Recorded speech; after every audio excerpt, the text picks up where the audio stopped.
Akashvani Hassan FM ಕಂಪನಾಂಕ 102.2 megahertz. Bharat ಸರ್ಕಾರದ ಕೃಷಿ ಹಾಗೂ ರೈತ ಕಲ್ಯಾಣ ಮಂತ್ರಾಲಯ ಪ್ರಾಯೋಜಿಸುವ ಕಾರ್ಯಕ್ರಮ ಆಧುನಿಕ ಕೃಷಿ ಚಾವಡಿ, ವಿಜ್ಞಾನದಿಂದ ರೈತರವರೆಗೆ. ಬದಲಾಗುತ್ತಿರುವ ಭಾರತದ ಹೆಮ್ಮೆ. ನಮಸ್ಕಾರ, ಸ್ವಾಗತ ನಿಮಗೆ ಕೃಷಿ ಚೌಪಾಲ್ನಲ್ಲಿ.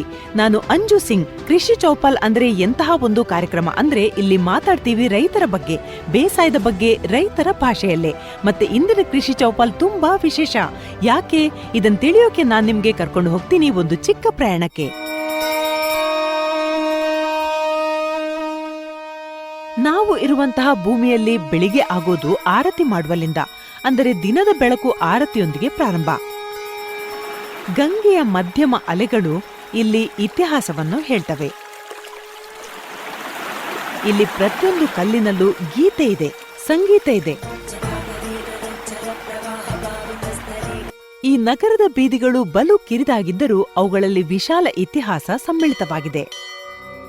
ಇಲ್ಲಿನ ಜನರ ಹೃದಯಗಳು ಎಷ್ಟು ವಿಶಾಲವಾಗಿವೆ ಅಂದ್ರೆ ಯಾರು ಬಂದರೂ ಅವರನ್ನು ತಮ್ಮವರನ್ನಾಗಿ ಮಾಡಿಕೊಂಡು ಬಿಡುತ್ತಾರೆ. ಇಲ್ಲಿನ ಘಾಟ್, ಇಲ್ಲಿನ ನದಿಗಳು ಜೀವನದ ದಾರಿಯನ್ನು ತೋರಿಸ್ತವೆ. ಎಂತಹ ಒಂದು ಸಮಾಜ ನಿರ್ಮಿಸ್ತವೆ ಅಂದ್ರೆ ನಮ್ಮ ಜೀವನ ದರ್ಶನದ ದಾರಿ ಇನ್ನಷ್ಟು ಸ್ಪಷ್ಟವಾಗುತ್ತದೆ, ಸುಲಭವಾಗುತ್ತವೆ. ಇದು ಎಂತಹ ಒಂದು ನಗರ ಅಂದರೆ ಇದನ್ನು ಯಾರೂ ಕಟ್ಟಿಲ್ಲ, ಇದನ್ನು ಯಾವಾಗಲೂ ಯಾರೂ ಅಳಿಸಲಾರರು. ಅಂದರೆ ಇದು ಯಾವಾಗಲೂ ಇತ್ತು, ಯಾವಾಗಲೂ ಶಾಶ್ವತವಾಗಿ ಇರುತ್ತೆ. ಈ ನಗರ ಭಗವಾನ್ ಶಂಕರ್ನದ್ದು. ಹೌದು, ಇದು ವಾರಣಾಸಿ ನಗರ. ಸರಿ, ಈಗ ಪ್ರಾರಂಭಿಸೋಣ ಇಂದಿನ ನಮ್ಮ ಕಾರ್ಯಕ್ರಮವನ್ನ. ಅಂದರೆ ಕೃಷಿ ಚೌಪಾಲ್ನ ಪವಿತ್ರ ನಗರ ಬನಾರಸ್, ಕಾಶಿ, ವಾರಣಾಸಿಯಿಂದ. ಇಂದಿನ ಕೃಷಿ ಚೌಪಾಲ್ನತ್ತ ನಿಧಾನವಾಗಿ ಮುಂದೆ ಹೋಗಿ ನಮ್ಮ ಅತಿಥಿಗಳೊಂದಿಗೆ ನಿಮ್ಮ ಪರಿಚಯ ಮಾಡಿಸೋಣ. ಅದಕ್ಕೂ ಮೊದಲು ಈ ವರದಿ ಕೇಳೋಣ. ಈ ಹೊಸ ಪರಿಚಯವನ್ನ ಇನ್ನು ಆಳವಾಗಿ ಅರ್ಥ ಮಾಡಿಕೊಳ್ಳೋಣ.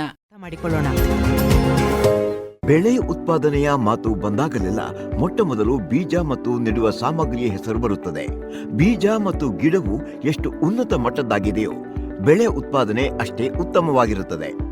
ನಮ್ಮ ಜ್ಞಾನಿಗಳು ಹೆಚ್ಚು ಉತ್ಪಾದನೆ ನೀಡುವ ರೋಗ ಮತ್ತು ಕೀಟ ನಿರೋಧಕ ವಿಧಾನದ ದೀರ್ಘ ಸರಣಿಯನ್ನು ತಯಾರಿಸಿದ್ದಾರೆ ಮತ್ತು ಈ ಸರಣಿ ಈಗಲೂ ಮುಂದುವರಿಯುತ್ತಿದೆ. ತೋಟಗಾರಿಕೆ ಮತ್ತು ತರಕಾರಿ ಉತ್ಪಾದನಾ ಧಾನ್ಯದ ಬೆಳೆಗಳಿಗಿಂತ ಹೆಚ್ಚು ಅಪಾಯಭರಿತವಾಗಿದೆ. ಈ ಫಸಲುಗಳ ಮೇಲೆ ಹವಾಮಾನ ಪರಿಣಾಮ ಹೆಚ್ಚು ಗಾಢವಾಗಿರುತ್ತದೆ. ತೋಟಗಾರಿಕೆ ಬೆಳೆಗಳ ಸಂರಕ್ಷಿತ ಕೃಷಿ ಹವಾಮಾನ ಪರಿಣಾಮದಿಂದ ರಕ್ಷಿಸುವ ಅತ್ಯುತ್ತಮ ವಿಧಾನವಾಗಿ ಬೆಳೆಯುತ್ತಿದೆ. ಇದೇ ರೀತಿ ಕಡಿಮೆ ಜಾಗದಲ್ಲಿ ಹೆಚ್ಚು ಉತ್ಪಾದನೆಗಾಗಿ ಹೈಡ್ರೋಪೋನಿಕ್ ಮತ್ತು ವರ್ಟಿಕಲ್ ಫಾರ್ಮಿಂಗ್ ಅದ್ಭುತ ವಿಧಾನಗಳಾಗಿವೆ. ಅದೇ ರೀತಿ ಕೂರು ರೆಂಬೆ ವಿಧಾನವು ಹೆಚ್ಚು ಉತ್ಪಾದನೆ ಮತ್ತು ಉತ್ತಮ ಗುಣಮಟ್ಟದ ತಂತ್ರಜ್ಞಾನವಾಗಿದೆ. ಇದರಲ್ಲಿ ಬಳ್ಳಿಗಳನ್ನು ಹರಡಲು ನೆಲದ ಮೇಲ್ಭಾಗದಲ್ಲಿ ಕೂರು ರೆಂಬೆಗಳನ್ನು ನಿರ್ಮಿಸಲಾಗುತ್ತದೆ. ಹೀಗಾಗಿ ತರಕಾರಿಗಳು ಮಣ್ಣಿನ ಸಂಪರ್ಕದಿಂದ ಕೆಡುವುದಿಲ್ಲ. ಈ ವಿಧಾನದಲ್ಲಿ ಗುಣಮಟ್ಟ ಮತ್ತು ಉತ್ಪಾದನೆ ಎರಡೂ ಹೆಚ್ಚಾಗುತ್ತವೆ. ಸೂಕ್ಷ್ಮ ಸಿಂಚನೆ ಮತ್ತು ಮಲ್ಚಿಂಗ್ ಕೂಡ ತೋಟಗಾರಿಕೆ ಉತ್ಪಾದನೆಯ ಉನ್ನತ ವಿಧಾನಗಳಲ್ಲಿ ಎಣಿಸಲಾಗುತ್ತದೆ. ಇದು ನೀರು, ಗೊಬ್ಬರ ಮತ್ತು ಸಮಯ ಎಲ್ಲದರ ಉಳಿತಾಯ ಮಾಡುತ್ತದೆ. ಇದೀಗ ನೀವು ವರದಿ ಕೇಳಿದ್ರೆ ಅದರಲ್ಲಿ ನಾವು ನಿಮಗೆ ತಿಳಿಸಿದ್ದೇನೆಂದ್ರೆ, ಭಾರತೀಯ ತರಕಾರಿ ಸಂಶೋಧನಾ ಸಂಸ್ಥೆ ತೆಗೆದುಕೊಂಡಿರುವ ಮಹತ್ವದ ಹೆಜ್ಜೆಗಳು ಮತ್ತು ಅದರಲ್ಲಿ ಮುಂಚೂಣಿಯಲ್ಲಿ ನಿಲ್ತಿರೋ ನಮ್ಮ ಕೃಷಿ ವಿಜ್ಞಾನಿಗಳು. ಅವರು ಹಗಲಿರುಳು ಪ್ರಯೋಗಾಲಯದಲ್ಲಿ ದುಡಿಯುತ್ತಿರ್ತಾರೆ. ಆ ಲ್ಯಾಬ್ನ ಪರಿಶ್ರಮವೇ ಹೊಲಗಳಲ್ಲಿ ಕಾಣಿಸ್ತದೆ. ಅದನ್ನು ರೈತರು ಸಾರ್ಥಕಗೊಳಿಸ್ತಾರೆ. ಹೀಗೆ ದೇಶದ ಪ್ರಗತಿಗೆ ತಮ್ಮ ಕೊಡುಗೆಯನ್ನು ಕೊಡ್ತಾರೆ. ಹಾಗಾದ್ರೆ ಈಗ ನಮ್ಮ ವಿಶೇಷ ಅತಿಥಿಗಳ ಪ್ಯಾನಲ್ಗೆ ಅನುಕ್ರಮವಾಗಿ ಪರಿಚಯ ಮಾಡಿಸ್ತೀವಿ. ನಮ್ಮೊಂದಿಗಿದ್ದಾರೆ ಡಾಕ್ಟರ್ ರಾಜೇಶ್ ಕುಮಾರ್, ಸಂಸ್ಥೆಯ ನಿರ್ದೇಶಕರು. ಸರ್, ಕಾರ್ಯಕ್ರಮಕ್ಕೆ ಸ್ವಾಗತ. ಜೊತೆಗೆ ಮತ್ತೊಬ್ಬ ಅತಿಥಿ ಡಾಕ್ಟರ್ ನಾಗೇಂದ್ರ ರಾಯ್, ತರಕಾರಿ ಸುಧಾರಣೆ ವಿಭಾಗದ ಮುಖ್ಯಸ್ಥರು. ಸರ್, ನಿಮಗೂ ಹಾರ್ದಿಕ ಸ್ವಾಗತ. ಹಾಗೆ ಡಾಕ್ಟರ್ ಡಿ.ಪಿ. ಸಿಂಗ್, ಜೀವ ತಂತ್ರಜ್ಞಾನ ವಿಭಾಗದ ಪ್ರಧಾನ ವಿಜ್ಞಾನಿ. ಎಲ್ಲ ಅತಿಥಿಗಳು ಭರ್ಜರಿ ಚಪ್ಪಾಳೆಗಳೊಂದಿಗೆ ಸ್ವಾಗತ. ಇದನ್ನೊಂದು ಹೊಸ ಕ್ರಾಂತಿ ಅಂದರೆ ತಪ್ಪಾಗೋದಿಲ್ಲ, ಅದೇ ಘೋಷಣಾ ಕ್ರಾಂತಿ. ಈಗ ಮಾತುಕತೆ ಶುರು ಮಾಡೋಣ. ಮೊದಲಿಗೆ ಸರ್, ನಿಮ್ಗೊಂದು ಪ್ರಶ್ನೆ. ಇಂದಿನ ದಿನಗಳಲ್ಲಿ ಘೋಷಣಾ ಭದ್ರತೆ ಒಂದು ದೊಡ್ಡ ಸವಾಲು. ನೋಡಿ, ಭಾರತ ಇಂದು ತರಕಾರಿ ಉತ್ಪಾದನೆಯಲ್ಲಿ ವಿಶ್ವದಲ್ಲಿ 2ನೇ ಸ್ಥಾನ ಹೊಂದಿದೆ ಮತ್ತು ಪ್ರಸ್ತುತ ನಾವು 207 ಮಿಲಿಯನ್ ಟನ್ಗೂ ಹೆಚ್ಚು ತರಕಾರಿ ಉತ್ಪಾದನೆ ಮಾಡುತ್ತಿದ್ದೇವೆ. ಇದು ಸುಮಾರು 11.27 ಮಿಲಿಯನ್ ಹೆಕ್ಟೇರ್ ಭೂಮಿಯಿಂದ ಬರ್ತಿದೆ. ನಮ್ಮ ಉತ್ಪಾದಕತೆ ಪ್ರತಿ ಹೆಕ್ಟೇರಿಗೆ ಸುಮಾರು 18.5 ಟನ್ ಇದೆ. ಅದರಲ್ಲಿ ಹೆಚ್ಚಿನ ಉತ್ಪಾದನೆ, ಹವಾಮಾನ ಸಹನೆ, ಹಲವು ರೋಗಗಳ ನಿರೋಧಕ ಶಕ್ತಿ, ರಫ್ತು ಯೋಗ್ಯ ಗುಣಮಟ್ಟ ಮತ್ತು ಪೋಷಕಾಂಶಗಳು ಹೆಚ್ಚಿರುತ್ತವೆ. ತರಕಾರಿ ಉತ್ಪಾದನಾ ವಿಭಾಗ ಇಲ್ಲಿರುವ ವಿಜ್ಞಾನಿಗಳು ಹೇಗೆ ಹೆಚ್ಚು ಉತ್ಪಾದನೆ ಬರಬೇಕು ಅನ್ನೋದಕ್ಕೆ ತಂತ್ರಜ್ಞಾನಗಳನ್ನು ಅಭಿವೃದ್ಧಿಪಡಿಸುತ್ತಾರೆ. ಉದಾಹರಣೆಗೆ ಸುರಕ್ಷಿತ ಕೃಷಿ, ಆರ್ಗ್ಯಾನಿಕ್ ಕೃಷಿ, ಕಡಿಮೆ ನೀರು ಬಳಸಿ ಹೆಚ್ಚು ಉತ್ಪಾದನೆ ಪಡೆಯುವ ವಿಧಾನಗಳು ಇವುಗಳತ್ತ ಗಮನ ಕೊಡುತ್ತಾರೆ. ಈಗ ನಾನು ಡಾಕ್ಟರ್ ರಾಯ್ ಜೊತೆ ಮಾತಾಡ್ಬೇಕು. ಈಗ ನಾವು ತರಕಾರಿ ಉತ್ಪಾದನೆ ಬಗ್ಗೆ ಮಾತಾಡಿದ್ರೆ ನಮ್ಮ ಪ್ರಧಾನಮಂತ್ರಿ ಕೂಡ ಹೇಳ್ತಾರೆ ಅಲ್ವಾ, ಹೆಚ್ಚು ಹೊಸ ತಂತ್ರಜ್ಞಾನ ಬಳಸಿ ಅಂತ. ಆದ್ರೆ ಸರ್, ಈಗ ತರಕಾರಿ ಉತ್ಪಾದನೆಗೆ ಯಾವ ಯಾವ ಹೊಸ ತಂತ್ರಜ್ಞಾನಗಳು ಬರ್ತಿವೆ, ಯಾವುದನ್ನ ಫಾರ್ಮರ್ಸ್ ಅಳವಡಿಸ್ತಾ ಇದ್ದಾರೆ? ನೋಡಿ, ಭಾರತೀಯ ತರಕಾರಿ ಸಂಶೋಧನಾ ಸಂಸ್ಥೆಯು ತರಕಾರಿ ಸುಧಾರಣೆ ವಿಭಾಗ ಈಗ ಸುಮಾರು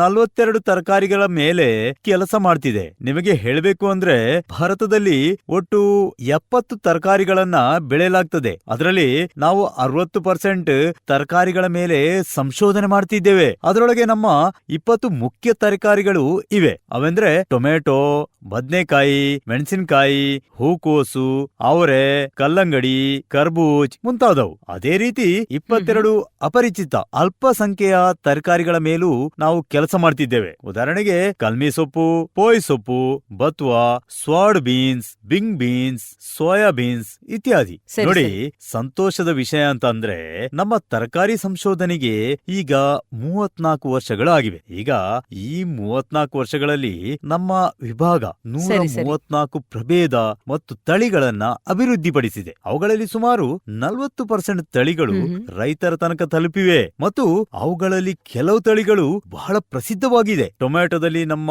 ಕಾಶಿ ಅಮನ್, ಬದನೆಕಾಯಿಯಲ್ಲಿ ಕಾಶಿ ಸಂದೇಶ, ಮೆಣಸಿನಕಾಯಿಯಲ್ಲಿ ಕಾಶಿ ಕೋಮಲ, ಕಾಶಿ ಅನಮೋಲ್, ಕಾಶಿ ರತ್ನ, ಅವರೆಕಾಯಿಯಲ್ಲಿ ಕಾಶಿ ಕಂಚನ್, ಕಾಶಿ ನಿಧಿ, ಬೆಂಡೆಕಾಯಿಯಲ್ಲಿ ಕಾಶಿ ಸುಸುರ, ಕಾಶಿ ಪರಾಕ್ರಮ, ನವಣಿಯಲ್ಲಿ ಕಾಶಿ ಶ್ರೇಯ, ಕಾಶಿ ಜ್ಯೋತಿ, ಹೀಗೆ ನಮ್ಮ ಅನೇಕ ತಳಿಗಳು ಇಂದಿಗೆ ರೈತರ ಹೊಲಗಳಲ್ಲಿ ಯಶಸ್ವಿಯಾಗಿ ಬೆಳೆದು ಸರಿ. ಜನಪ್ರಿಯವಾಗಿವೆ. ಸರ್, ನಾನ್ ನಿಮ್ಮಿಂದ ತಿಳ್ಕೋಬೇಕು, ಡಾಕ್ಟರ್ ಸಿಂಗ್ ಅವರೇ, ಬಯೋಟೆಕ್ನಾಲಜಿ ಮೂಲಕ ಈ ತಳಿಗಳನ್ನು ಇನ್ನಷ್ಟು ಬಲಪಡಿಸುವ ಕೆಲಸ ಹೇಗೆ ನಡೆಯುತ್ತಿದೆ? ಹೌದು, ಬಯೋಟೆಕ್ನಾಲಜಿ ಬಗ್ಗೆ ನೀವು ಎಲ್ಲರೂ ತಿಳಿದಿರ್ತೀರಾ. ನಮ್ಮ ರೈತ ಸಹೋದರರು ಕೂಡ ಇದರ ಮಹತ್ವವನ್ನ ಚೆನ್ನಾಗಿ ಅರ್ಥ ಮಾಡ್ಕೊಂಡಿದ್ದಾರೆ. ಯಾಕಂದ್ರೆ ಬಯೋಟೆಕ್ನಾಲಜಿ ಅಥವಾ ನಾವೇನು ಜೈವಿಕ ತಂತ್ರಜ್ಞಾನ ಅಂತ ಹೇಳ್ತೀವಿ, ಅದು ಇವತ್ತು ಬಹಳ ಬೇಗನೆ ವೇಗವಾಗಿ ಬೆಳೆಯುತ್ತಿರುವಂತಹ ಕ್ಷೇತ್ರ. ಈಗ ಹವಾಮಾನ ಬದಲಾವಣೆಯ ಕಾಲದಲ್ಲಿ ಅನೇಕ ಸಮಸ್ಯೆಗಳು ನಮಗೆ ಎದುರಾಗ್ತಾ ಇವೆ. ಹಲವಾರು ಸರಿ, ಸರಿ, ರೋಗಗಳು ಸರಿ. ಈಗ ಮೊದಲಿಗಿಂತ ಹೆಚ್ಚು ಆಕ್ರಮಣಕಾರಿ ಆಗಿ ಬರ್ತಾ ಇವೆ. ಆದ್ರಿಂದ ಇಂತಹ ರೋಗಗಳಿಗೆ ತಡೆ ನೀಡಬಲ್ಲಂತಹ ರೋಗ ನಿರೋಧಕ ತಳಿಗಳನ್ನು ಅಭಿವೃದ್ಧಿಪಡಿಸುವುದು ಬಹಳ ಅಗತ್ಯವಾಗಿದೆ. ಸರಿ, ಕೆಲವು ರೈತರ ಪ್ರಶ್ನೆಗಳಿವೆ, ಅವನ್ನು ತೆಗೆದುಕೊಳ್ಳೋಣ. ಹೌದು, ಯಾರಿಗೆ ತಮ್ಮ ಪ್ರಶ್ನೆ ಕೇಳಬೇಕು ಅನಿಸ್ತಿದೆ? ನಾವು ರೈತ ಸಹೋದರರಿಗೆ ಉತ್ತಮ ಗುಣಮಟ್ಟದ ಬೀಜ ಹೇಗೆ ಸಿಗಬಹುದು ಮತ್ತು ಹಳ್ಳಿಗಳ ಮಟ್ಟದಲ್ಲಿ ನಿಮ್ಮ ಸಂಸ್ಥೆಯಿಂದ ಯಾವ ಯಾವ ಕಾರ್ಯಕ್ರಮಗಳು ನಡೆಯುತ್ತಾ ಇವೆ, ಅಲ್ಲಿ ನಮಗೆ ಸರಿಯಾದ ಸಮಯಕ್ಕೆ ಬೀಜಗಳು ಲಭ್ಯವಾಗಬಹುದಾ?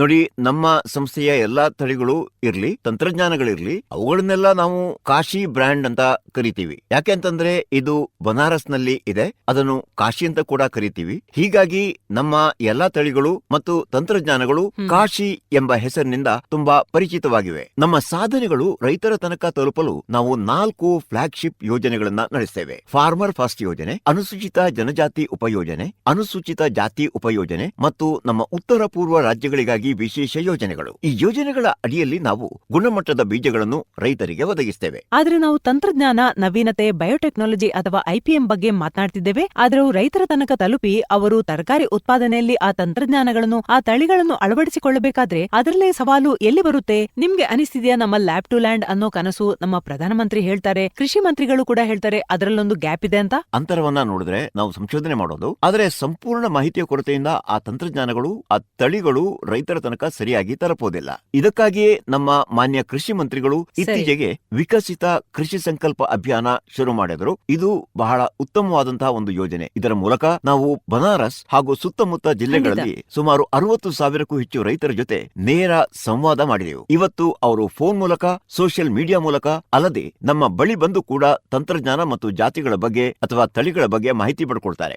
ನಾವು ಅವರಿಗೆ ತರಬೇತಿ ತರಬೇತಿಗಳನ್ನು ಕೊಡ್ತಿದ್ದೇವೆ. ಉದಾಹರಣೆಗೆ ಸ್ವತಃ ಬೀಜ ಉತ್ಪಾದನೆ ಮಾಡೋದು, ಸಂಕರ ಬೀಜ ತಯಾರಿಸುವುದು, ವೈಜ್ಞಾನಿಕ ಕೃಷಿ ಮಾಡುವ ವಿಧಾನಗಳು ಇತ್ಯಾದಿ. ಒಂದು ಸರಿ. ಸಿಂಪಲ್ ಉದಾಹರಣೆಯನ್ನ ನಾನು ನಿಮ್ಗೆ ಹೇಳ್ತೇನೆ. ಈಗ ರೈತರು ಸಮತಟ್ಟಾದ ಜಮೀನಲ್ಲಿ ಬೆಳೆಯ ಬಿತ್ತನೆ ಮಾಡಿದ್ರೆ ಮತ್ತು ಎತ್ತಿದ ಮೇಡಿಗಳ ಮೇಲೆ ಬಿತ್ತನೆ ಮಾಡಿದ್ರೆ ಅದರಲ್ಲಿ ಬಹಳ ಸರಿ. ವ್ಯತ್ಯಾಸ ಕಂಡು ಬರುತ್ತೆ. ಎತ್ತಿದ ಮೇಡಿಯಲ್ಲಿ ನೀರು ಉಳಿಯುತ್ತೆ, ಕಳೆ ಕಡಿಮೆ ಬರುತ್ತೆ, ಉತ್ಪಾದನೆ ಹೆಚ್ಚಾಗುತ್ತೆ ಮತ್ತು ಗಿಡಗಳು ಆರೋಗ್ಯವಾಗಿರ್ತವೆ. ಮತ್ತಷ್ಟು ಗುಣಮಟ್ಟದ ಬೀಜ, ಉತ್ತಮ ರಸಗೊಬ್ಬರ ಎಲ್ಲ ರೈತರಿಗೆ ಸಿಗುವಂತೆ ಮಾಡಲು ನಮ್ಮ ಕೃಷಿ ಮಂತ್ರಿಗಳು ಶೀಘ್ರದಲ್ಲೇ ಕಠಿಣ ಕಾನೂನು ತರಲು ನಿರ್ಧರಿಸಿದ್ದಾರೆ. ಇದರಿಂದ ಅಸಲಿ ಅಲ್ಲದ ಬೀಜಗಳು, ನಕಲಿ ರಸಗೊಬ್ಬರ ಮತ್ತು ಅಮಾನಕ ರಾಸಾಯನಿಕಗಳ ಮೇಲೆ ಸಂಪೂರ್ಣ ತಡೆ ಬರಲಿದೆ. ಮತ್ತೊಂದು ಸವಾಲನ್ನ ನೋಡ್ತಿದ್ದೇವೆ, ಅದು ಹವಾಮಾನ ಬದಲಾವಣೆ. ಇಂಥ ಸಂದರ್ಭದಲ್ಲಿ ತರಕಾರಿ ಬೆಳೆ ರೈತರಿಗೆ ಎಷ್ಟು ಲಾಭಕರವಾಗಬಹುದು? ಈಗ ನೋಡ್ತಾ ಇದ್ದೀರಾ, ಹವಾಮಾನ ಬದಲಾವಣೆ ಆಗ್ತಾ ಇದೆ.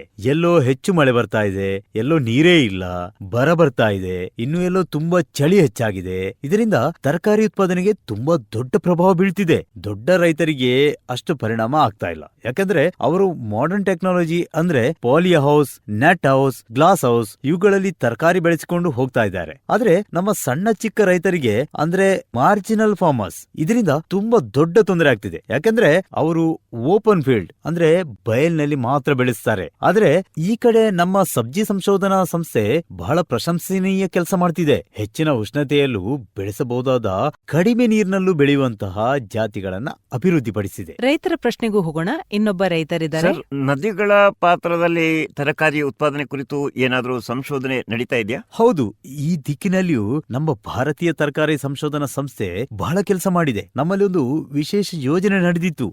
ಉತ್ತರ ಪ್ರದೇಶದ ಕೌನ್ಸಿಲ್ ಸಹಾಯದಿಂದ ಇದು ಸುಮಾರು 5 ವರ್ಷಗಳವರೆಗೆ ಈ ಸಂಸ್ಥೆಯಲ್ಲಿ ಸರಿ. ನಡೆಯಿತು. ಈ ಯೋಜನೆ ಉತ್ತಮ ಫಲಿತಾಂಶಗಳು ಕೂಡ ಬಂದಿವೆ. ಹೌದು. ಫಲಿತಾಂಶಗಳಲ್ಲಿ ಕಂಡು ಬಂದದ್ದು ನಮ್ಮ ಸಂಸ್ಥೆ ಅಭಿವೃದ್ಧಿಪಡಿಸಿದ ತಳಿಗಳು. ಉದಾಹರಣೆಗೆ ಕೊಹಾಡ ಕಾಶಿಹರಿ, ಅಲಸಂಡೆ ಕಾಶಿಗಂಗಾ, ಕರೇಲಾ ಕಾಶಿ ಪ್ರತಿಷ್ಠಾ, ನೆನುವ ಕಾಶಿ ಜ್ಯೋತಿ, ಕಾಶಿಶ್ರೇಯ, ಕರ್ಬೂಜ್ ಕಾಶಿ ಮಧು, ಕಚಾರಿ ಆರ್ಯ ಇದಕ್ಕೆ ದಿಯಾರಾ ಲ್ಯಾಂಡ್ ನಲ್ಲಿ ಉತ್ತಮ ಉತ್ಪಾದನೆ ಕೊಡುತ್ತದೆ. ಡಾಕ್ಟರ್ ಸಿಂಗ್, ನಾವು ಕೇಳಿದ್ದೇವೆ ಅಭಿವೃದ್ಧಿಪಡಿಸುತ್ತಿರುವ ಹೊಸ ತಳಿಗಳ ಜೊತೆ ಜಿನೋಮ್ ಕೂಡ ಬಹಳ ಮಹತ್ವದ ಪಾತ್ರ ವಹಿಸ್ತಿದೆ. ಬಹಳ ವಿಶಾಲ ಯೋಜನೆ ಇದೆ. ಜಿನೋಮ್ ಎಡಿಟಿಂಗ್ ತರಕಾರಿಗಳಲ್ಲಿ ವಿಶೇಷವಾಗಿ. ಮತ್ತೆ ನಾವು ಮುಖ್ಯವಾಗಿ 2 ಕಾರ್ಯಕ್ರಮಗಳನ್ನ ನಡೆಸ್ತಾ ಇದ್ದೀವಿ. ಮೊದಲನೇದು, ಕೆಲವು ತರಕಾರಿಗಳ ಮೇಲೆ ಇಂತಹ ಸಂಶೋಧನೆ ಮಾಡಲಾಗಿಲ್ಲ, ನಾವು ಅವುಗಳ ಹೋಲ್ ಜಿನೋಮ್ ಸೀಕ್ವೆನ್ಸಿಂಗ್ ಮಾಡ್ತಾ ಇದ್ದೀವಿ. ಅಂದ್ರೆ ಅವುಗಳ ಜೀನಾತ್ಮಕ ಕ್ರಮವನ್ನ ಡಿಕೋಡ್ ಮಾಡ್ತಾ ಇದ್ದೀವಿ. ಉದಾಹರಣೆಗೆ, ಇನ್ನು ಇದರ ಎಡಿಟಿಂಗ್ ನಲ್ಲಿ ಏನಿದೆ, ಸರಿ. ಜೀನ್ ಎಡಿಟಿಂಗ್ ನಲ್ಲಿ ತಂತ್ರಜ್ಞಾನ ತುಂಬಾ ಸುರಕ್ಷಿತ. ಇಲ್ಲಿ ನಾವು ಗಿಡದಲ್ಲಿ ಹೊರದಿಂದ ಯಾವುದನ್ನು ಹಾಕೋದಿಲ್ಲ, ಬದಲಿಗೆ ಸರಿ. ಗಿಡದ ಒಳಗಿನ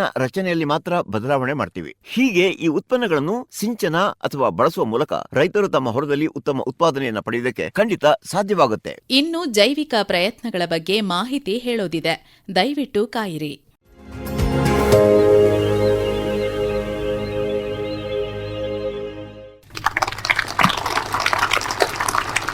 ಮತ್ತೊಮ್ಮೆ ತಮ್ಮೆಲ್ಲರಿಗೂ ಆತ್ಮೀಯವಾದ ಸ್ವಾಗತ. ನೀವು ಕೇಳ್ತಾ ಇದ್ದೀರಾ ಕೃಷಿ ಚೌಪಾಲ್ ಕಾರ್ಯಕ್ರಮ. ಮತ್ತು ಈ ಬಾರಿ ಕೃಷಿ ಚೌಪಾಲ್ ನಿಮ್ಗೆ ತಲುಪುತ್ತಿದೆ ಬನಾರಸ್ ನಗರಿಯಿಂದ. ಇಲ್ಲಿ ಕೃಷಿ ಕ್ಷೇತ್ರದಲ್ಲಿ ವಿಶೇಷವಾಗಿ ತರಕಾರಿ ಉತ್ಪಾದನೆ ಕುರಿತಂತೆ ಹಲವಾರು ಹೊಸ ಕಾರ್ಯಗಳು ನಡೆಯುತ್ತಿವೆ ಮತ್ತು ಅವುಗಳನ್ನೇ ನಾವು ಇಂದಿನ ಕೃಷಿ ಚೌಪಾಲ್ನಲ್ಲಿ ಚರ್ಚೆ ಮಾಡ್ತಿದ್ದೇವೆ. ನಮ್ಮ ಜೊತೆ ಡಾಕ್ಟರ್ ಅನಂತ ಬಹಾದೂರ್, ವಿಭಾಗಾಧ್ಯಕ್ಷರು ತರಕಾರಿ ಉತ್ಪಾದನೆ. ನಮ್ಮ ಜೊತೆ ಡಾಕ್ಟರ್ ಎಸ್.ಕೆ. ಸಿಂಗ್, ಪ್ರಧಾನ ವಿಜ್ಞಾನಿ ಅಗ್ರೋನಮಿ ಅವರಿದ್ದಾರೆ. Doctor KK. ಪಾಂಡೆ, ಪ್ರಧಾನ ವಿಜ್ಞಾನಿ ತರಕಾರಿ ಸುರಕ್ಷತೆ. ಸರ್, ನಿಮ್ಗೆ ಆತ್ಮೀಯ ಸ್ವಾಗತ. ಸರ್, ಮೊದಲು ನಾನು ನಿಮ್ಮ ಹತ್ರ ಕೇಳೋದಂದ್ರೆ, ಈ ಹವಾಮಾನ ಬದಲಾವಣೆ ಬಗ್ಗೆ ನಾವು ಮಾತನಾಡ್ತಿದ್ದೇವೆ. ಅದರಲ್ಲಿ ಉತ್ಪಾದನಾ ತಂತ್ರಜ್ಞಾನವನ್ನ ಬದಲಾಯಿಸುವ ಅಗತ್ಯ ಇದೆಯಾ? ಹಾಗಾದ್ರೆ ಯಾವ ಉತ್ಪಾದನಾ ತಂತ್ರಜ್ಞಾನವನ್ನು ಅನುಸರಿಸಬೇಕು? ಖಂಡಿತ. ಈಗ ರೈತರಿಗೆ ನೋಡಿ, ಜಲವಾಯು ಬದಲಾವಣೆ ಆಗ್ತಿವೆ, ತಾಪಮಾನ ಏರುತ್ತಿದೆ ಹಾಗೂ ಬೇರೆ ಬೇರೆ ಸಮಸ್ಯೆಗಳು ಬರ್ತಿವೆ. ಹೀಗಿರುವಾಗ ಮೊದಲು ಸರಿಯಾದ ಬೀಜ, ಸರಿಯಾದ ತಳಿಯನ್ನ ಆಯ್ಕೆ ಮಾಡಬೇಕು. ಕೆಲವೊಂದು ತಳಿಗಳಿವೆ, ಡಾಕ್ಟರ್ ಸಾಹೇಬ್ರು ಹೇಳಿದ ಹಾಗೆ ಅವುಗಳನ್ನು ಬದಲಾವಣೆಗೆ ತಕ್ಕಂತೆ ತೆಗೆದುಕೊಳ್ಳಬಹುದು. ಉದಾಹರಣೆಗೆ, ಸರಿ. ತಾಪಮಾನ ಹೆಚ್ಚಾಗಿದ್ರೂ ಟೊಮೆಟೊ ಬೆಳೆಸಬಹುದು. ಈ ರೀತಿ ನೀವು ಮಾಡಬಹುದು. ಇನ್ನು ನಾವು ಒಂದು ತಂತ್ರಜ್ಞಾನ ತಯಾರಿಸಿದೆವು, ಫರೋ ಇರಿಗೇಟೆಡ್ ರೆಡ್ ಬೆಡ್. ಇದರಲ್ಲಿ ನೀವು ತರಕಾರಿಗಳನ್ನ ಅಗಲ ಬೆಡ್ನಲ್ಲಿ ಬೆಳಿತೀರಿ ಮತ್ತು ಬೆಡ್ನ 2 ಬದಿಗಳಲ್ಲಿ ತರಕಾರಿ ನೆಡುವಿರಿ.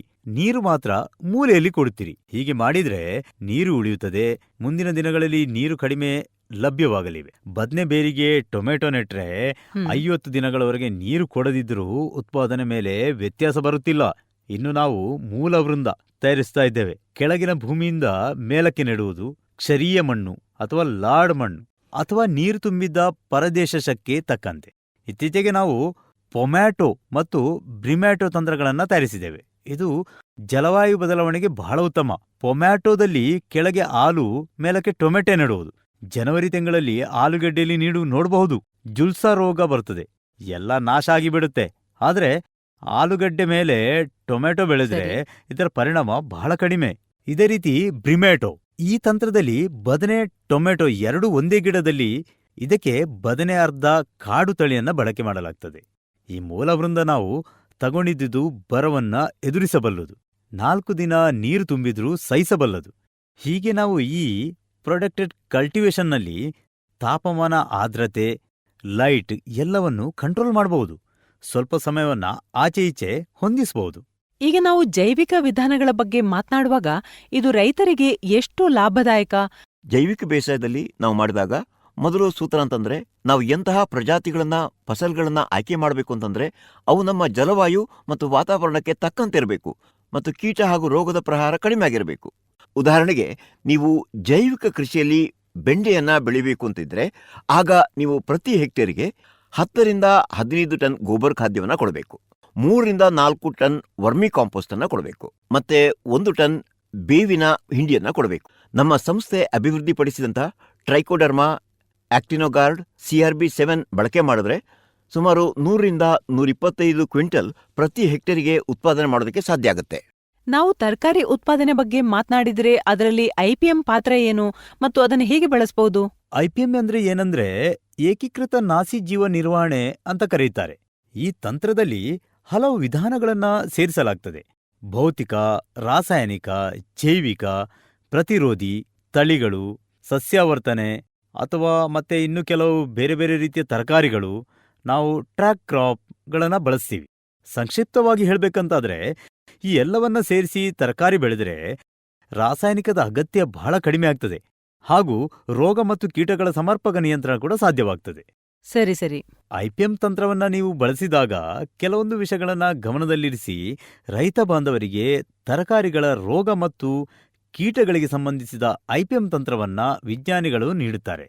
ಈ ತಂತ್ರವನ್ನ ನೀವು ಗಿಡ ನೆಡುವ ಸಮಯ, ಬಿತ್ತನೆ ಸಮಯ ಅಥವಾ ಹೊಲ ಉಳುವ ಸಮಯದಲ್ಲಿಂದಲೇ ಆರಂಭಿಸಬೇಕು. ಹೀಗೆ ಮಾಡಿದರೆ ತರಕಾರಿ ಬೆಳೆದಾಗ ಅಥವಾ ಫಲ ಬಿಡುವಾಗ ರೋಗ ಮತ್ತು ಕೀಟಗಳು ತಗುಲುವುದಿಲ್ಲ ಮತ್ತು ಯಾವುದೇ ರಾಸಾಯನಿಕ ಔಷಧಿಯ ಅಗತ್ಯವಾಗುವುದಿಲ್ಲ. ಬನ್ನಿ ರೈತರ ಪ್ರಶ್ನೆಗಳನ್ನು ಕೇಳೋಣ. ತರಕಾರಿಗಳಲ್ಲಿ ಗ್ರಾಫ್ಟಿಂಗ್ ತಂತ್ರದ ಬಗ್ಗೆ ತರಬೇತಿ ಎಲ್ಲಿಂದ ಪಡೆಯಬಹುದು? ರೈತರು ಇದರಿಂದ ಹೇಗೆ ಲಾಭ ಪಡೆಯಬಹುದು? ಹೌದು, ಇದು ತುಂಬಾ ಒಳ್ಳೆಯ ಪ್ರಶ್ನೆ. ಯಾಕಂದ್ರೆ ಈಗ ರೈತರು ಕ್ರಮೇಣವಾಗಿ ಗ್ರಾಫ್ಟಿಂಗ್ ತಂತ್ರವನ್ನ ಚೆನ್ನಾಗಿ ಅನುಸರಿಸಿದ್ದಾರೆ. ಅದಕ್ಕಾಗಿ ಉತ್ತರ ಪ್ರದೇಶ ಸರ್ಕಾರ ಹಣ ಕೊಡ್ತಿದೆ ರೈತರಿಗೆ ಟ್ರೈನಿಂಗ್ ಮಾಡೋಕೆ. ರೈತರು ಸ್ವತಃ ಗ್ರಾಫ್ಟಿಂಗ್ ಮಾಡಿ ಬೆಳೆ ಬೆಳೆಸಲು ಸಾಧ್ಯವಾಗ್ತದೆ. ಇಲ್ಲಿ ರೆಗ್ಯುಲರ್ ಟ್ರೈನಿಂಗ್ ಜೂನ್ ರಿಂದ ನವೆಂಬರ್ ತನಕ ನಡೆಯುತ್ತದೆ. 3 ದಿನಗಳ ಟ್ರೈನಿಂಗ್ ಕೂಡ ಇದೆ.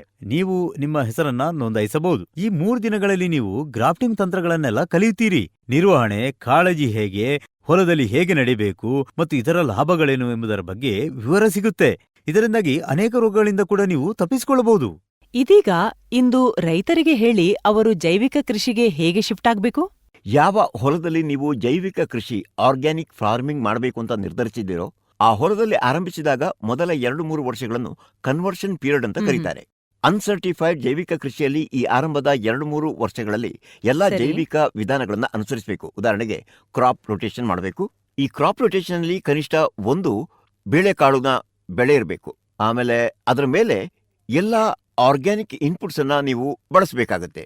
ಈ 3 ವರ್ಷಗಳಲ್ಲಿ ನೀವು ಸರಿಯಾಗಿ ಇದನ್ನ ಬಳಸಿದ್ರೆ ಜೈವಿಕ ಪ್ರಮಾಣೀಕರಣ ಸಂಸ್ಥೆ ಅಂದ್ರೆ ಆರ್ಗ್ಯಾನಿಕ್ ಸರ್ಟಿಫಿಕೇಶನ್ ಬಾಡಿ ನಿಮ್ಮ ಈ ವಿಧಾನ ಪದ್ಧತಿ ಏನಿದೆ ಅದಕ್ಕೆ ಆರ್ಗ್ಯಾನಿಕ್ ಸರ್ಟಿಫಿಕೇಟ್ ಕೊಡುತ್ತೆ. ಗೊತ್ತಿದೆ ಫಸಲಿಗೆ ಮಣ್ಣು ಎಷ್ಟು ಮುಖ್ಯ ಅಂತ. ನ್ಯೂಟ್ರಿಷನ್ ಜೊತೆಗೆ ಅನೇಕ ರೀತಿಯ ರೋಗಗಳು ಮಣ್ಣಿನಿಂದ ಬಂದುಬಿಡುತ್ತೆ. ಮಣ್ಣಿನ ಜನಿತ ರೋಗಗಳಿಗೆ ಹೇಗೆ ಚಿಕಿತ್ಸೆ ಮಾಡಬೇಕು ಅಥವಾ ಇದರ ನಿವಾರಣೆ ಹೇಗೆ ಮಾಡಬೇಕು? ಎಲ್ಲರಿಗೂ ತಿಳಿದಿರುವಂತೆ ಮಣ್ಣಿನಲ್ಲಿ ಪ್ರಯೋಜನಕಾರಿ ಮತ್ತು ಹಾನಿಕಾರಕ ಶಿಲೀಂಧ್ರಗಳು ಮತ್ತು ಬ್ಯಾಕ್ಟೀರಿಯಾಗಳು ಇರ್ತವೆ. ನಿರ್ದಿಷ್ಟವಾಗಿ ಹೇಳುವುದಾದ್ರೆ ತರಕಾರಿಗಳ ವಿಷಯಕ್ಕೆ ಬಂದರೆ ಡ್ಯಾಂಪಿಂಗ್ ಆಫ್, ಬೇರು ಕೊಳೆತ, ಕಾಂಡ ಕೊಳೆತ, ಹಣ್ಣಿನ ಕೊಳೆತ ಅಥವಾ ಇತರ ಬ್ಯಾಕ್ಟೀರಿಯಾದ ಕಾಯಿಲೆಗಳು, ವಿಶೇಷವಾಗಿ ಬ್ಯಾಕ್ಟೀರಿಯಾದ ರೋಗಗಳು ನರ್ಸರಿಗಳಲ್ಲಿ ಕಂಡುಬರುತ್ತವೆ. ಈ ಎಲ್ಲ ಟ್ರೈಕೋಡರ್ಮ ಪ್ರಭೇದಗಳು ಮಣ್ಣಿನಲ್ಲಿ ಪ್ರತ್ಯೇಕವಾಗಿ ವಾಸಿಸುತ್ತವೆ. ಇದು ಮಣ್ಣಿನಲ್ಲಿ ಕೊಳೆಯುವ ವಸ್ತುಗಳನ್ನು ತಿನ್ನುತ್ತದೆ. ಇದರಿಂದ ಪ್ರಯೋಜನವೇನೆಂದರೆ, ನೀವು ಅದನ್ನು ತರಕಾರಿಗಳಲ್ಲಿ ಬೆಳೆಸಿದರೆ ಅವು ನರ್ಸರಿ ರೋಗಗಳಿಂದ ಪ್ರಭಾವಿತವಾಗಿದ್ದರೂ ಅಥವಾ ನಮ್ಮ ಮುಖ್ಯ ಬೆಳೆಗಳನ್ನು ನೆಡುವಾಗ ಅದನ್ನು ಮಣ್ಣಿನಲ್ಲಿ ಬಳಸಬಹುದು ಅಥವಾ ಬೀಜಗಳಿಗೆ ಉಪಚಾರ ನೀಡಲು ಬಳಸಬಹುದು. ಇದನ್ನು ಮಣ್ಣಿನಲ್ಲಿ ಬಳಸಿ ನಾಟಿ ಮಾಡುವ ಅಥವಾ ಬಿತ್ತನೆ ಮಾಡುವ ಕೆಲವು ದಿನಗಳ ಮೊದಲು ಅದನ್ನು ಮಣ್ಣಿನಲ್ಲಿ ಬೆರೆಸುವುದು ಮುಖ್ಯ. ಬೀಜ ಸಂಸ್ಕರಣೆಯನ್ನು ನಾಟಿ ಅಥವಾ ಬಿತ್ತನೆಯ ಸಮಯದಲ್ಲಿ ಮಾಡಬೇಕು. ಆದಾಗ್ಯೂ ಬೀಜಗಳನ್ನ ಸಂಸ್ಕರಿಸುವಾಗ ಕೆಂಪು ಅಥವಾ ಹಸಿರು ಬಣ್ಣದಿಂದ ಸಂಸ್ಕರಿಸಿದ ಬೀಜಗಳನ್ನ ಅಥವಾ ಯಾವುದೇ ರಾಸಾಯನಿಕ ಏಜೆಂಟ್ನಿಂದ ಸಂಸ್ಕರಿಸಿದ ಬೀಜಗಳನ್ನ ಬಳಸುವುದನ್ನು ತಪ್ಪಿಸುವುದು ಮುಖ್ಯ. ಮಣ್ಣಿನಲ್ಲಿ ಸಾವಯವ ಪದಾರ್ಥ, ಸಿಲಿಕಾ ಅಥವಾ ಯಾವುದೇ ಇತರ ರೂಪದಲ್ಲಿ ಸಾಧ್ಯವಾದಷ್ಟು ಸಾವಯವ ಪದಾರ್ಥಗಳಿವೆ ಎಂದು ಖಚಿತಪಡಿಸಿಕೊಳ್ಳುವುದು ಮತ್ತೊಂದು ಮುನ್ನೆಚ್ಚರಿಕೆಯಾಗಿದೆ. ಇದರಿಂದ ಮಣ್ಣಿನಲ್ಲಿರುವ ಬ್ಯಾಕ್ಟೀರಿಯಾಗಳು ಗುಣಿಸುವುದಿಲ್ಲ.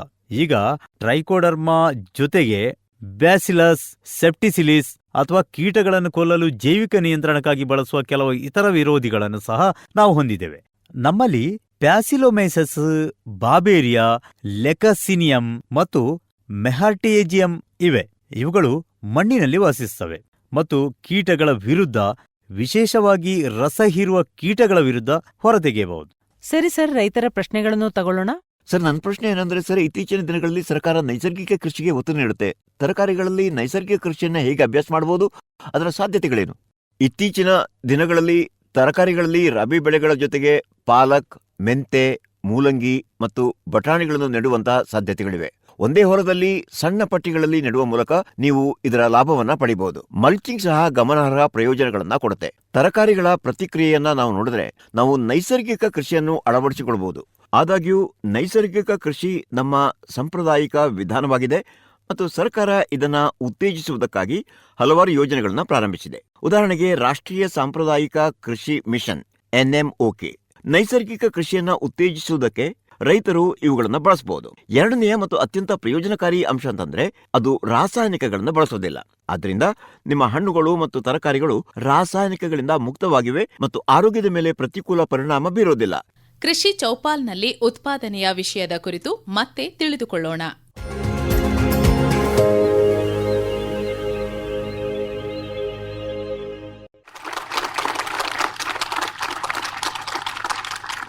ಮಾರುಕಟ್ಟೆ ಮತ್ತು ರೈತರಿಗಾಗಿ ಪ್ರಸ್ತುತಪಡಿಸುತ್ತಿರುವ ವಿವಿಧ ಯೋಜನೆಗಳ ಬಗ್ಗೆ ನಮಗೆ ತಿಳಿಸ್ತಾರೆ. ಸಂಸ್ಕರಣೆ ಎಷ್ಟು ನಿರ್ಣಾಯಕ, ರೈತರು ಅದನ್ನು ಹೇಗೆ ಅಳವಡಿಸಿಕೊಳ್ಳಬಹುದು ಮತ್ತು ಮೌಲ್ಯವರ್ಧನೆಯನ್ನು ಹೇಗೆ ಸಾಧಿಸಬಹುದು, ಈ ಎಲ್ಲ ಅಂಶಗಳನ್ನು ಈ ವಿಭಾಗದಲ್ಲಿ ಚರ್ಚಿಸಲಾಗುವುದು. ತರಕಾರಿ ವಿಸ್ತರಣೆ ಪ್ರಧಾನ ವಿಜ್ಞಾನಿ ಡಾಕ್ಟರ್ ನೀರಜ್ ಸಿಂಗ್ ನಮ್ಮೊಂದಿಗಿದ್ದಾರೆ. ಕಾರ್ಯಕ್ರಮಕ್ಕೆ ಸ್ವಾಗತ. ತರಕಾರಿ ಅಭಿವೃದ್ಧಿಯ ಪ್ರಧಾನ ವಿಜ್ಞಾನಿ ಡಾಕ್ಟರ್ ರಾಕೇಶ್ ಕುಮಾರ್ ದುಬೆ ನಿಮ್ಗೆ ಮತ್ತು ಕೊಯ್ಲಿನ ನಂತರದ ನಿರ್ವಹಣೆ ಹಿರಿಯ ವಿಜ್ಞಾನಿ ಡಾಕ್ಟರ್ ಸ್ವಾತಿ ಶರ್ಮಾ ಅವರಿಗೆ ಸ್ವಾಗತ. ಸಂಭಾಷಣೆಯನ್ನ ಪ್ರಾರಂಭಿಸೋಣ ಮತ್ತು ಮೊದಲನೇದಾಗಿ ಡಾಕ್ಟರ್ ಸಿಂಗ್, ಯಾವ ರೀತಿಯ ಯೋಜನೆಗಳನ್ನ ನಡೆಸಲಾಗ್ತಿದೆ, ನಮ್ಮ ರೈತರು ಸಾಧ್ಯವಾದಷ್ಟು ತರಕಾರಿ ಕೃಷಿಯನ್ನು ಅಳವಡಿಸಿಕೊಳ್ಳೋದಕ್ಕೆ ಪ್ರೋತ್ಸಾಹಿಸಲು ಸರ್ಕಾರವು ಯಾವ ಪ್ರಯತ್ನಗಳನ್ನ ಮಾಡುತ್ತಿದೆ ಅಂತ ತಿಳಿಸ್ತೀರಾ?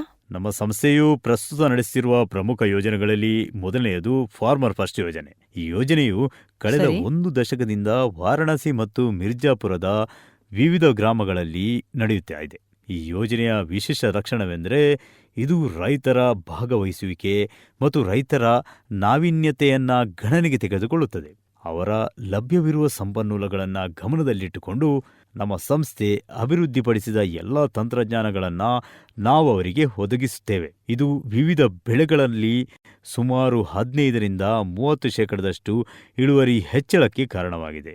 ನಮ್ಮ ಕಾರ್ಯಕ್ರಮಗಳನ್ನು 3 ರಾಜ್ಯದಲ್ಲಿ ನಡೆಸುತ್ತಿದೆ: ಉತ್ತರ ಪ್ರದೇಶ, ಬಿಹಾರ, ಪಶ್ಚಿಮ ಬಂಗಾಳ. ಪರಿಶಿಷ್ಟ ಜಾತಿಗಳಿಂದ ನಮ್ಮ ರೈತ ಬಾಂಧವರು ಮತ್ತು ಪ್ರಮುಖ ಕಾರ್ಯಕ್ರಮಗಳಲ್ಲಿ ಭಾಗವಹಿಸ್ತಾ ಇದ್ದಾರೆ. ರಾಕೇಶ್ ಅವರೇ, ಇದಕ್ಕೆ ಸಂಬಂಧಿಸಿದಂತೆ ನಿಮ್ಮಲ್ಲಿ ಒಂದು ಪ್ರಶ್ನೆ ಇದೆ. ಈಶಾನ್ಯ ರಾಜ್ಯಗಳು ಬ್ಲೆಸ್ಡ್ ಆಗಿವೆ, ನೈಸರ್ಗಿಕ ಕೃಷಿ, ಸಾವಯವ ಕೃಷಿ ಅಲ್ಲಿ ರೂಢಿಯಲ್ಲಿವೆ ಅಂತ ನಾನು ಹೇಳ್ತೀನಿ. ತರಕಾರಿ ಉತ್ಪಾದನೆಗೆ ಅಲ್ಲಿ ಸಾಕಷ್ಟು ಅವಕಾಶ ಇದೆ ಅಂತ ಹೇಳಲಾಗುತ್ತೆ. ಧನ್ಯವಾದಗಳು. ಈ ಈಶಾನ್ಯ ರಾಜ್ಯಗಳು, ವಿಶೇಷವಾಗಿ ನಮ್ಮದು ಅಸ್ಸಾಮನ್ನು ಸೇರಿಸಿದರೆ ಈ 7 ಸಿಸ್ಟರ್ಸ್ನಲ್ಲಿ 8 ರಾಜ್ಯಗಳನ್ನು ಒಳಗೊಂಡಿದೆ. ಒಂದು ರೀತಿಯಲ್ಲಿ ಅವು ವಿಶೇಷವಾಗಿ ತೋಟಗಾರಿಕಾ ಬೆಳೆಗಳ ನಿಧಿ.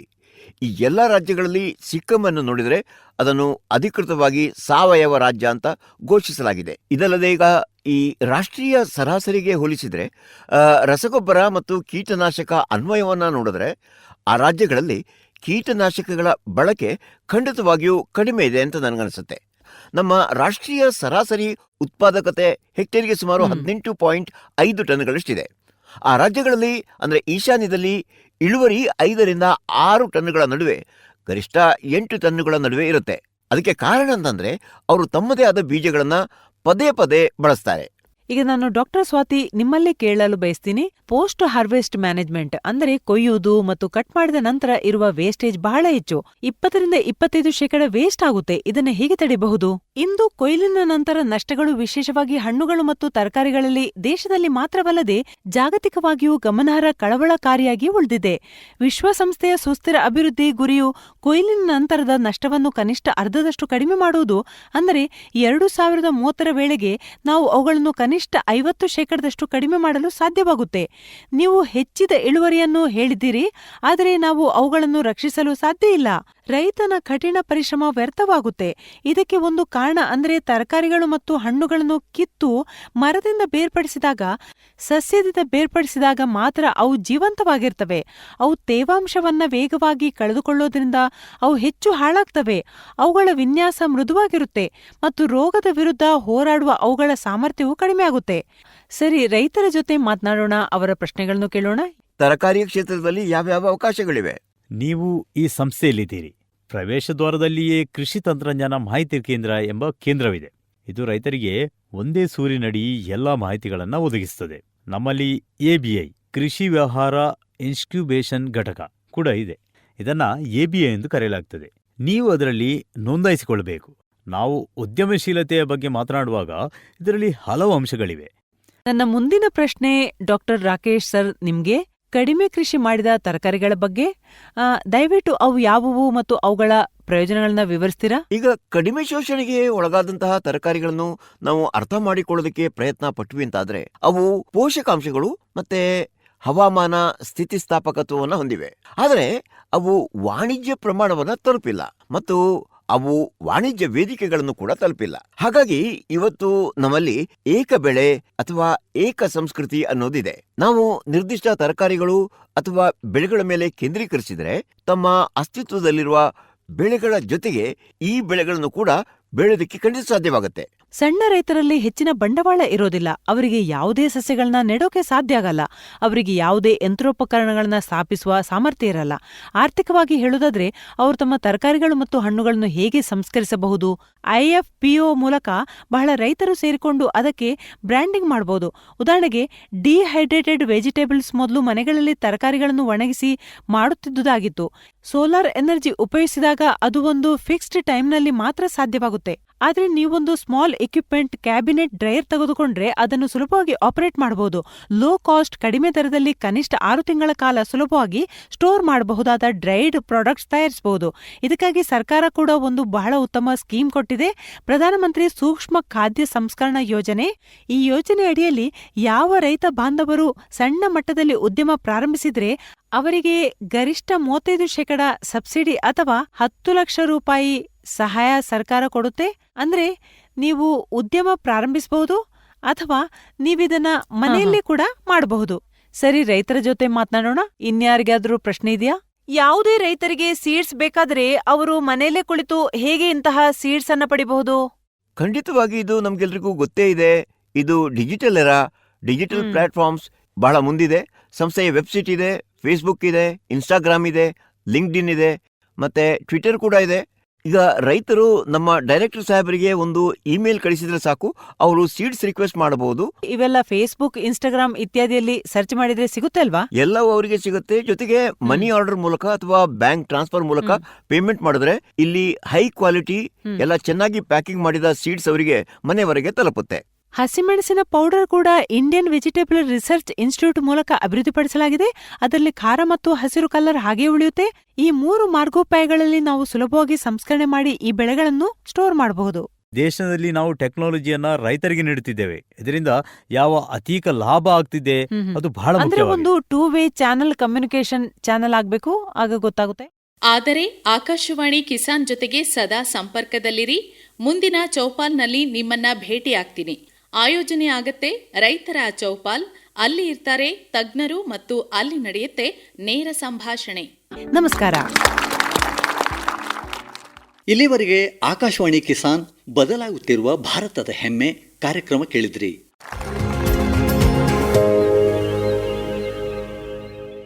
ಬದಲಾಗುತ್ತಿರುವ ಭಾರತದ ಹೆಮ್ಮೆ ಕಾರ್ಯಕ್ರಮ ಕೇಳಿದಿರಿ.